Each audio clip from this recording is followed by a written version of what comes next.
Thank you, Mr. Deputy Speaker. And I'd first like to say I definitely will be supporting this proposal before us. I think this is really a fantastic agreement, not just for the City of Winnipeg, but it's been mentioned by other speakers. There's been numerous attempts to do this over the years, to do service sharing that's a part of it. I think that there's two main facets that make this such a great deal. Number one is in the economic side of the equation. The other is the environmental side of the equation. It's been talked a little bit in terms of the revenue sharing that's a part of it. We've talked about the $3,000, a number of other things that are part of it, the 30%. You've got $200 in terms of revenue sharing. You've got, as I mentioned, the $3,000 revenue that's a part of it. There's also the element that the RM is responsible for all the hookups that are a part of that makes a lot of sense. So I think on a financial base, this is something that very much makes sense for taxpayers. The environmental side, I don't think there's any argument to the world. And to be quite honest, I was a little surprised with some of the groups that came here and talked in terms of the environmental aspects of this. I mean, we know what's going on in some of these rural municipalities, whether you talked about sewage, raw sewage in the ditches, you've talked about the septic fields. These are things that are currently happening, that are there.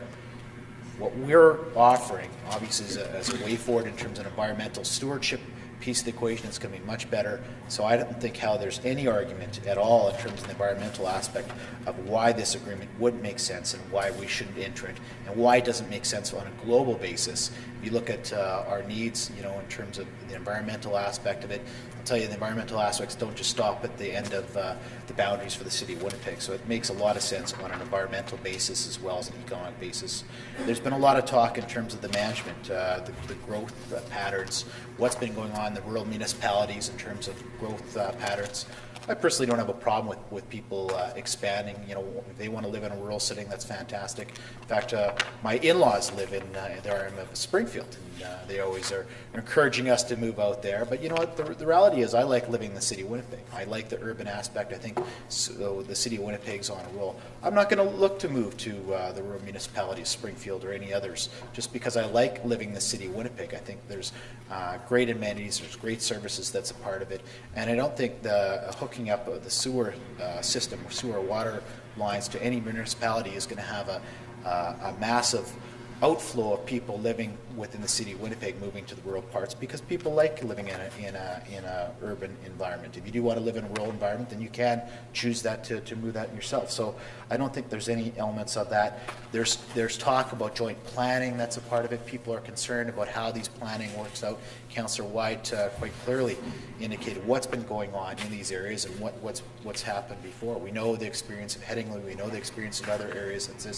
What this agreement does, it allows the joint planning that's a part of it.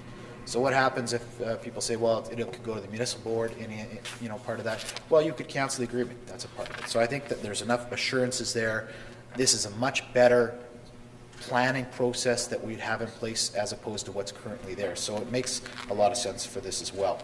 Some talk in terms of the road networks, fixing the road networks. How are the revenues? How would all the money that we're going to gain from this, how would it go? Well, to be fair, I spent most of yesterday morning listening to the vast majority of councillors here talking about the capital budget, and there's some good points, there's some deficiencies. Even the people that supported it, including myself, said the one element of this budget, the capital budget, that we like to do most. Do you remember what it was? Well, it was the regional local streets budget that's a part of it.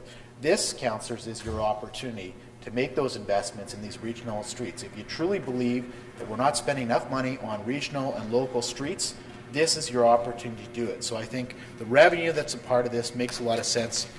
This is something that people have been very passionate about. It's talked about in the media. A lot of councillors have talked about that. We put a bit of seed money in the budget to address the regional local streets. This is something that can address it. So if you're very much concerned about that, and I know there was concerns, you should be thinking about supporting this document, because it is going to help our system that's there.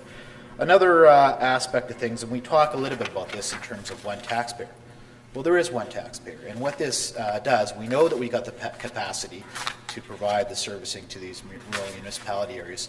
One taxpayer, the fact of the matter is going to save multi-millions of dollars if we're able to use the City of Winnipeg's capacity to work on the whole network, if you will, because at the end of the day, the provincial government, the dollars that you put into your provincial government in terms of your taxes will go to pay for some of the servicing, some of the wastewater, some of the water treatment plants that would have to be built.